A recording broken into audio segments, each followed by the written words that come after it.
But it's just such an honor to be here with you this morning. I send my greetings from Calgary, from Pastor Dave and Clarice Myers, the pastors over there. We're so excited that we get to be a part of your service today. Let's give it up for your amazing pastors, Pastor Dan and Mariana. Amazing leaders, mentors, just great people. You guys are so blessed. We miss them in Calgary. We do know God is doing incredible things here in Moose Jaw. And for me, this is one of my first times ever to Saskatchewan. I've been here a few times. And when you're from Alberta, anyone from Alberta? When you grow up in Alberta and you hear about Saskatchewan, you hear very interesting things. And I'm not trying to be rude. I'm just telling you what I heard. Just being real. What I heard is that Saskatchewan is so flat that you can see, when you get to Saskatchewan, you can see Ontario. That's what I heard. That's just what I heard. I don't know if that's real. I hear that everyone is a Rough Riders fan. Is that true? Yeah. You guys won yesterday, I saw. That's amazing. But you don't hear a lot about the people in Saskatchewan. All you hear about is how flat it is and how there's nothing to do. That's all you hear. And so I was like, well, what I want to do, so I decided, I want to see Saskatchewan, I want to see Moose Jaw for real. And so what I did is last night around 9, I was walking around downtown just getting to know the area, and this morning around 6 a.m., and one of the most miraculous things ever happened in my life this morning. I was walking, it's about 6 a.m., and another human being actually looked at me and said, hello.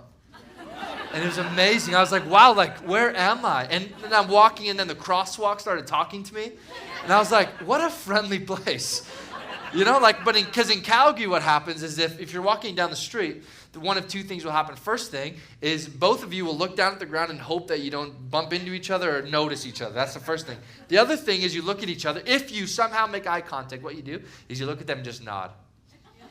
Just pretending that you are happy to see them. That's what happens in Calgary. So in Moose Jaw, I'm just so grateful that I get to be here. And thank you guys for showing me how beautiful the people of Saskatchewan are. It's just an honor to be here and see you. Just walking around, it's just a beautiful city with beautiful people. And I'm so honored to be here with you this morning. And so I'm super excited to share my heart with you today. I'm super excited to share my heart with you this morning about something that I believe is taking over our culture in North America, something that is attacking our culture in North America. And one of the biggest things I believe our culture is facing is a deep loneliness and creating isolation in our life. This is something I feel bigger than ever is a reality for most people, creating isolation and living in loneliness. And I know for me, I've seen dozens of people, if not hundreds of people, this is their reality. They go through life-altering situations with no one to talk to, no one to be real with, no one to build with, no one to do life with. Sometimes this is due to the fact that there is no one around to be real with. But I believe that one of the reasons that this happens is because we create isolation rather than create relationships. We create isolation in our lives rather than create real, deep, authentic relationships. It's so much easier for us to hold on to our bitterness, to our anger, to what we're going through, rather than be real about what we're walking through. It's so much easier just to pretend everything is okay on the outside, but hold all our pain in on the inside. It's so easy for us to do that as human beings. And oftentimes I use my excuse, I'm introverted, so I pretend that I need to go be alone and isolate so that I can be okay. But I use that as an excuse. Because I feel like right now I need to go be alone. I need to be by myself. But I'm creating isolation in my life. And the reality is we were created for relationship. We were not created for isolation. We were created to be in community, created to go through life with other people, not created for isolation. But how do we create connection in a culture that continues to spiral out of control when it comes to isolation? Again, this generation is one of the most isolated generations of all time, yet we live in the highest population of all time. But we're continuously seeking isolation. And what I want to do this morning is I want to walk through a story of isolation from a guy named Elijah and how he responded to his world changing around him. And Elijah is one of the most well-known prophets in the Bible. He did extraordinary things, amazing things, miraculous things. So if you have your Bibles, you can turn with me. We're going to be in 1 Kings. And if you don't have a Bible with you today, I want to encourage you, download what's called the YouVersion Bible. It's an amazing digital Bible you can get on your phone. You can change the language. Maybe English isn't your first language. You can download that, get your own language. That way it might be easier for you to follow along with me today. So in 1 Kings 18, we see Elijah do one of the most faith-filled, extraordinary things of all time. At the time, Ahab, he was king of Israel, and he's considered one of the most wicked kings in all of Israel's history. Him and his wife Jezebel, they ruled all of Israel. And Elijah, he comes up to them and to the prophets of Baal and says, hey, what I want to do is let's do a competition to see whose God will show up in a real way. So what they do is they set up two altars. They set up one altar towards Baal and another altar towards God. And they put a bull on each altar and no fire. And what they were supposed to do is pray and call down fire from heaven. And so the prophets of Baal, they set up their altar and they called out to their God with no response. It says they called out from morning until noon. And for several hours they called out to their God, yet their altar remained unburned. And Elijah, he was a bit of an arrogant, cocky, confident individual, a bit sarcastic as well. If you read the story, he says, maybe, just maybe your God is sleeping. Maybe he's taking a nap. Maybe he had a long day at the office and he needs to rest before he can help you. Another translation says, maybe he's relieving himself. Maybe your God is relieving himself. I'm not sure. Maybe your God's in Mexico on the beach, resting. He's been so busy, he just needs a break. This is what he's saying to these guys, and he's making fun of the God they worship, making fun of their identity, and to which they start to cut themselves due to the customs of what they believe with swords and lances. And I want to tell you this morning that don't let anyone tell you all religions are the same. So it says they cried out for a few more hours, no response. No one answered, no one paid attention. Their God was on vacation. Now it was Elijah's turn. So he calls the people to him and he sets up a moat around his altar and tells the people, hey, what I want you to do is pour water all over my altar 3 times. And by the time they did this, the moat was filled with water. So his altar is soaking wet. There's no chance that this altar could be burned up. Even if you had gasoline in a match, it'd be really difficult to burn this altar up. So what he does is he prays. And fire comes down from heaven and burns up the offering, burns up the water, burns up the stones, burns up the dust. Everything in its path was taken away by this fire. He had just called down fire from heaven and everything was swallowed up. Now, how confident would you be if you had just prayed and fire had just come from heaven? You'd be very confident. If Pastor Dan, if he one time was outside sitting there and all of a sudden he called down fire from heaven, every illustration and every message moving forward would be about that one time I was outside and I called down fire from heaven. And a few weeks later, guys, do you remember that one time 3 weeks ago? We were chilling outside and I called down fire from heaven, burned up the altar. We'd be confident in our pastor. We'd be so excited. Fire came down from heaven. Amazing. Elijah had just defeated 450 prophets of Baal. Then Ahab, he goes to his wife Jezebel. And you can tell how evil Jezebel is because I have yet to this day met anyone named Jezebel. I never have. If your name is Jezebel, I would love to meet you. And we can chat after the service today. But Jezebel, we know how evil she is. And he tells his wife all that Elijah had done. She says everything. Hey, he called down fire, burned up at the altar, defeated the prophets of Baal. How he had just called down fire from heaven. Jezebel then sends a messenger to Elijah with this statement. This is 1 Kings 19. It says, so Jezebel sent a messenger to Elijah to say, may the gods deal with me, be it ever so severely, if by this time tomorrow I do not make your life like one of them. In other words, Jezebel is saying to Elijah, through a messenger, I am going to find you and I'm going to kill you. If by this time tomorrow you're still alive, I've failed. You are going to die. This is what she says to Elijah. And Elijah, you remember, he just called down fire from heaven. So he's pretty excited. He's not scared. He's brave. He's courageous. He just responds in the most courageous way. He responds with boldness. Verse 3, this is what it says. Elijah was afraid and ran for his life. When he came to Beersheba in Judah, he left his servant there while he himself went a day's journey into the wilderness. Look how brave Elijah is. How bold he is. He just called down fire from heaven. He knows the power that's within him. It says he ran for his life. He was afraid. He was scared. He says he ran for his life. Internally, Elijah was feeling alone, so what did he do next? He went to be alone.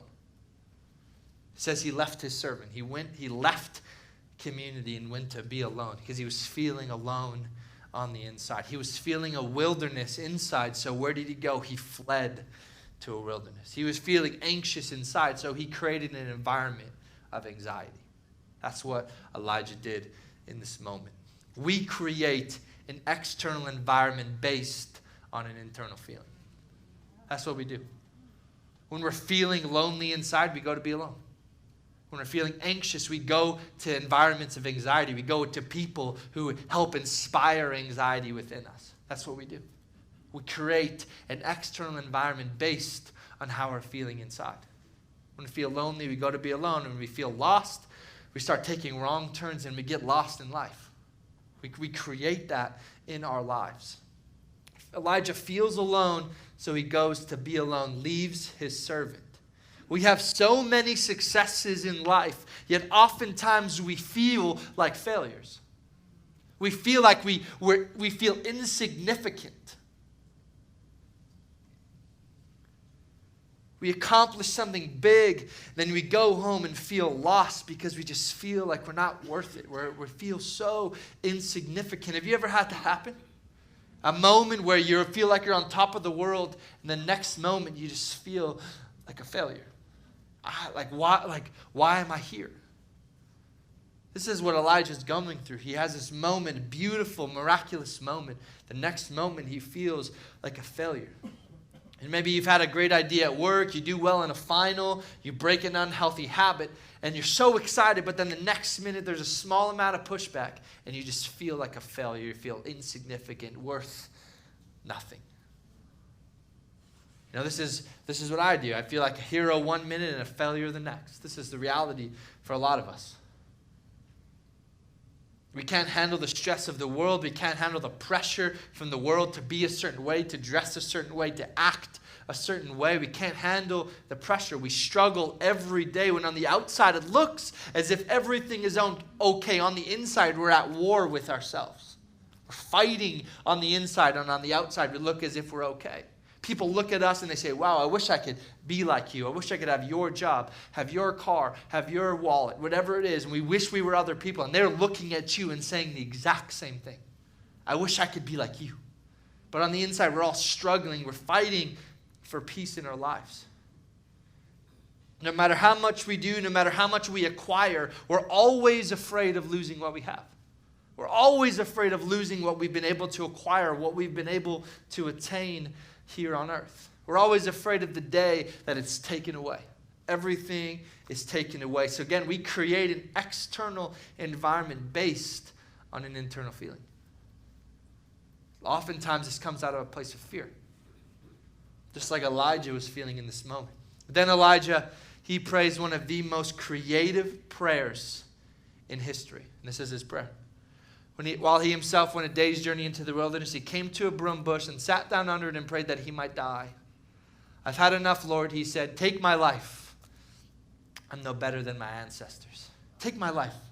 That's his prayer. I don't want to do this anymore. I can't handle this anymore. I can't take it. Take my life. I have to run for my life. I am alone. I don't want to be here anymore. Take my life. Now, I can think of way more creative prayers than that. He had just prayed for fire to come from heaven and swallow up an altar. I feel he probably could have prayed the exact same prayer about Jezebel. Right? God, burn her up. Fire. Right? He could have prayed that. He didn't. He could have said, God, let's get some lions on her. He could have prayed that prayer. Right? Open up the earth. Earthquake, swallow her whole. He could have prayed that prayer. He could have prayed, God, change her heart, turn her from an enemy to a friend. He could have prayed that prayer. He could have said, God, give me more courage. Help me be able to get through this. Yet his prayer is, God, take my life. I don't want to be here anymore. I believe some of us in this room have prayed that prayer. God, take my life. Maybe even this morning, a prayer similar to that. And I want to tell you, sometimes it's good that God is not answering your prayer. This is a prayer that this generation, my generation, they're praying this prayer almost every day. The suicide rate is higher than it's ever been.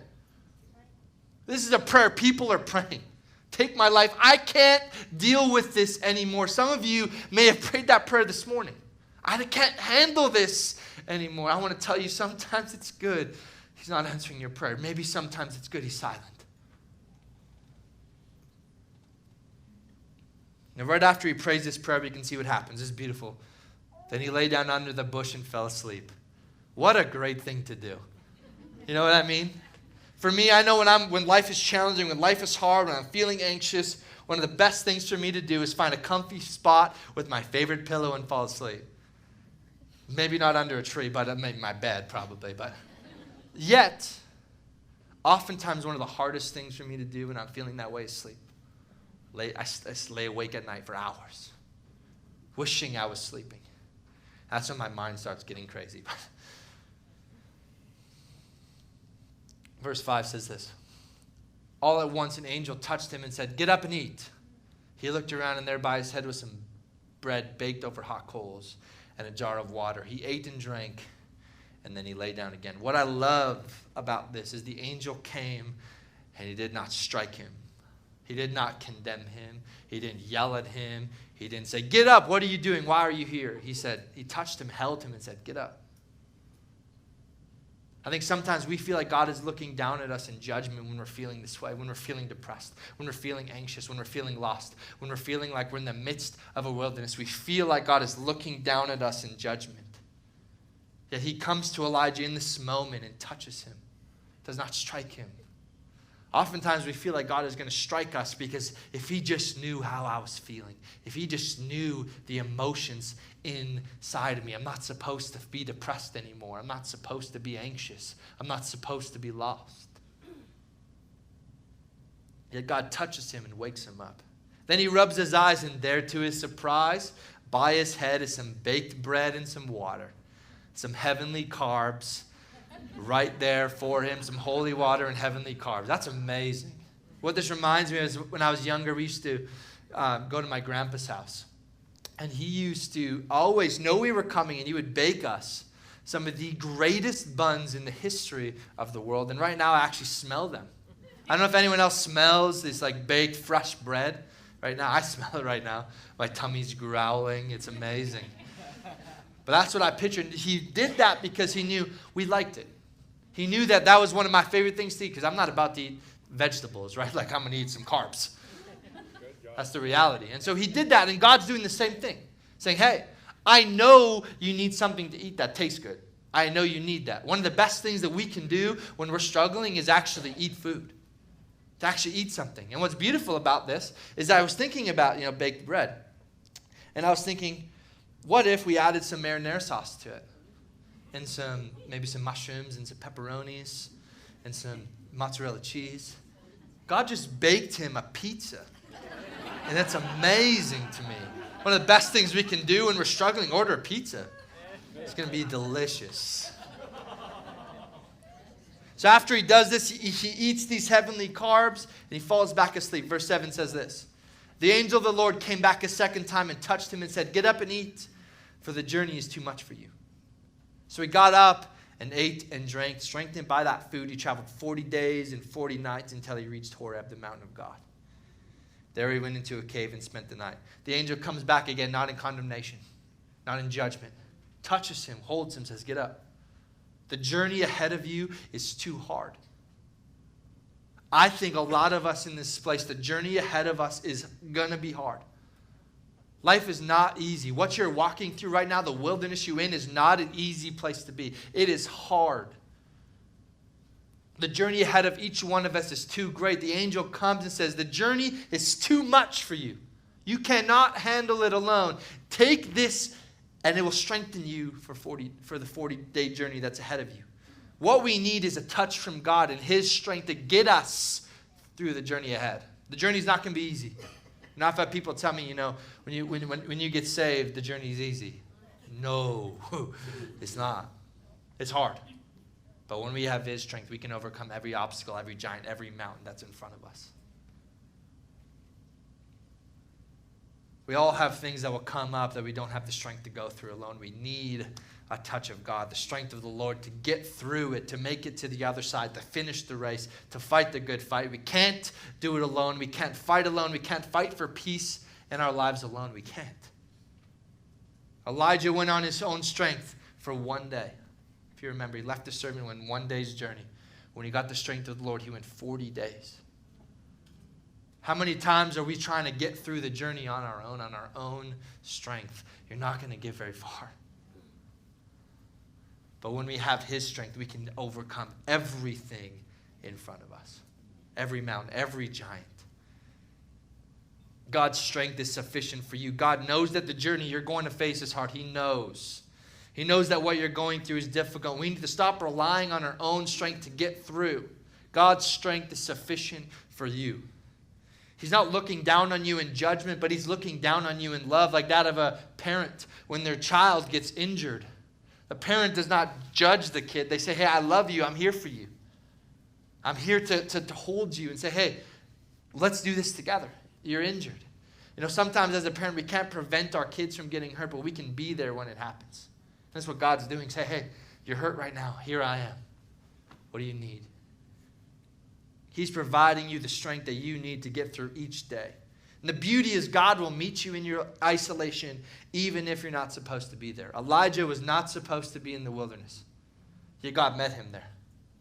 I don't know what wilderness you're in, where you are in your journey, what moments you've been walking through, but I want you to know this. Wherever you're at, God will meet you there. He will meet you in the midst of your pain. He will meet you in the midst of your wilderness. He will meet you there even if you're not supposed to be there. He will find you there. The next verse, I think, shares a question that I think God is asking us today. It says, and the word of the Lord came to him, what are you doing here, Elijah? Why are you in the wilderness? Why are you here? I think this is a question maybe he's asking us today. Why are you here? Why are you in the wilderness? Why are you here? Why are you in the desert? Now, I think this was more of a rhetorical question, but I honestly don't think Elijah saw it as a rhetorical question because of how he responds to the question. Because he almost kind of like whines about his response, and this is his response. He replied, I've been very zealous for the Lord God Almighty. The Israelites have rejected your covenant, tore down your altars, and put the prophets to death with the sword. I'm the only one left, and now they're trying to kill me too. That's why I'm here. Here's the list. Here I am.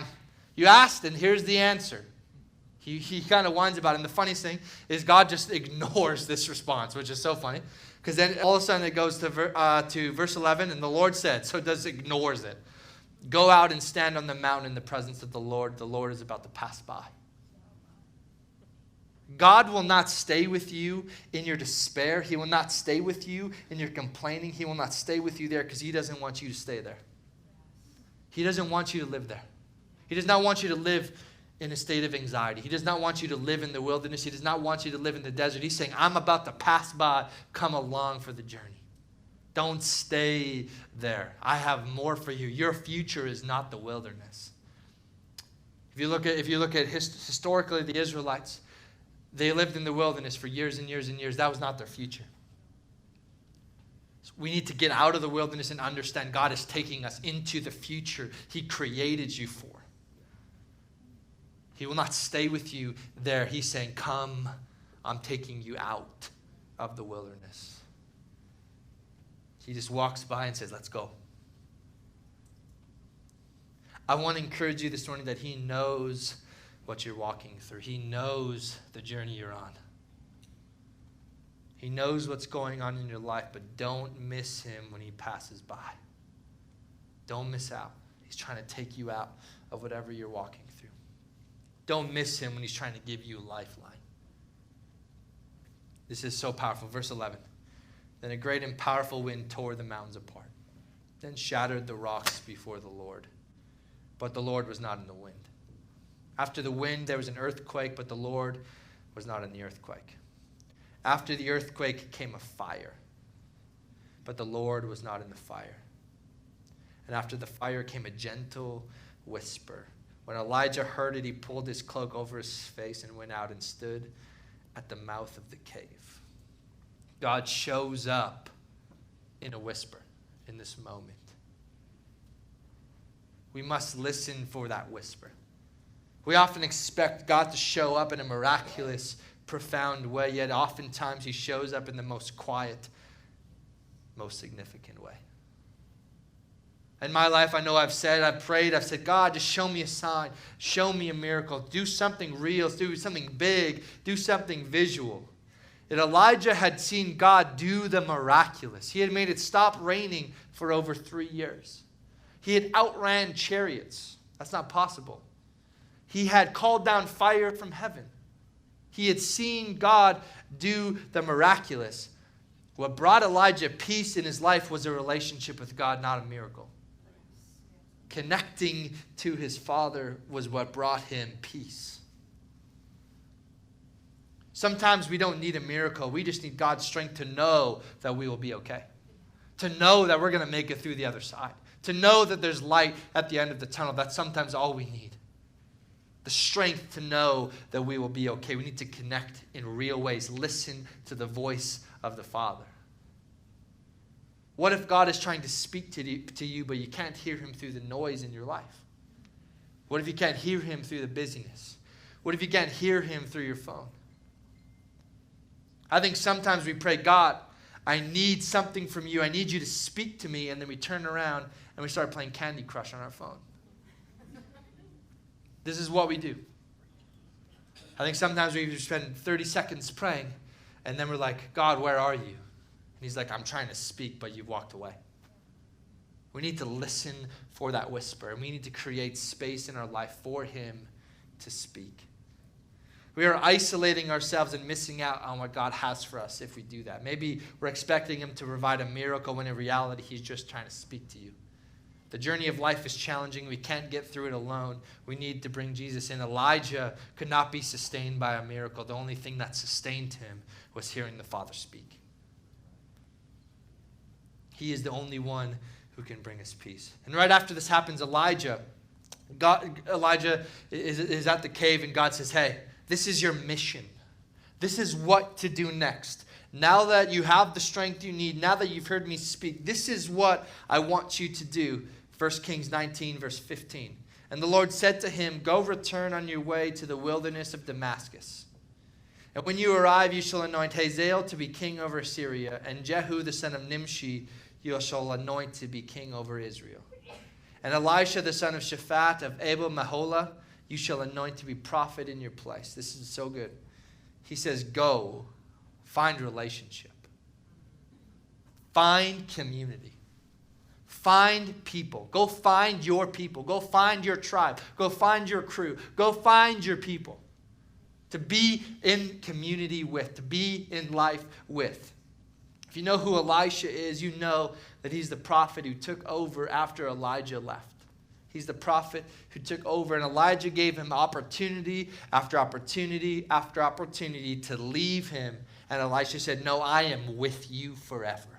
I'm with you till the end. I think some of us are in relationships today that we need to say bye to and get into real, healthy community.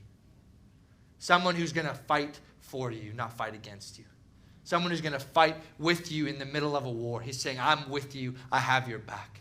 That's the reality. We need that in our life. Sometimes relationships are so toxic that we're never going to find real connection. God says, bring people into your brokenness. Don't try and go through life alone. We were created for relationship. We were created to do life with other people. The best thing to do when life gets challenging is pursue relationship. Pursue community. I want to encourage you, get connected. You know, oftentimes when we get laid off, we lose someone. We get back from the doctor with an awful report. We have a miscarriage. We're holding our sick child. We don't know if they're going to live. When we don't get into the school we want to get into, when our marriage is falling apart, I want to ask you, where do you go? Whose strength are you trying to get through that moment in? Whose strength? What do you do when life is falling apart? What do you do when life gets hard? What do you do when life is just throwing curveball after curveball at you? What do you do? The best thing that we can do, and one of the hardest things we can do, is get connected. Find a small group. Find an area of service in this community.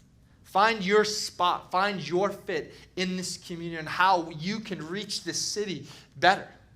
One of the hardest things, the last thing we want to do when life gets hard is talk about it and ask for help. That's one of the last things that I want to do. Say, I need help. I feel like I'm strong enough. I can handle it. I'm good enough. Whatever it is, I feel that. But the reality is that is pulling me away from the healing and the freedom that God has for me by trying to do it on my own. The place to turn when challenges come is not isolation, but connection. I want to encourage you to get serving. Get connected. Serving opportunities are not just opportunities. You don't just join a team, but you join a family. You join a family of people who come together in vulnerability and transparency. You go through life together, walking through the wilderness together. Where you get together, you connect, and you serve together. We are vulnerable, and we're transparent in those moments. We're no longer walking through the fire alone. We're walking through the fire with our family, saying, hey, we got your back. We're fighting for you. We're fighting for you. I know you're in the wilderness now, but we're coming in there with you, and we're going to walk with you and we're going to get you out of here. That's what serving is all about.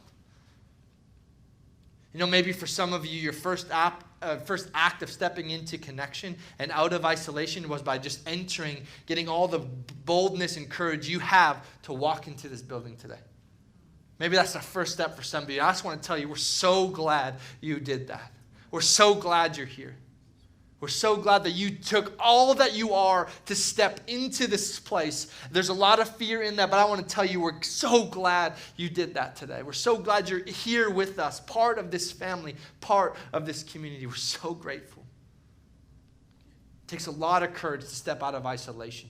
It takes a lot of courage, a lot of vulnerability, a lot of tears, but it's so beautiful.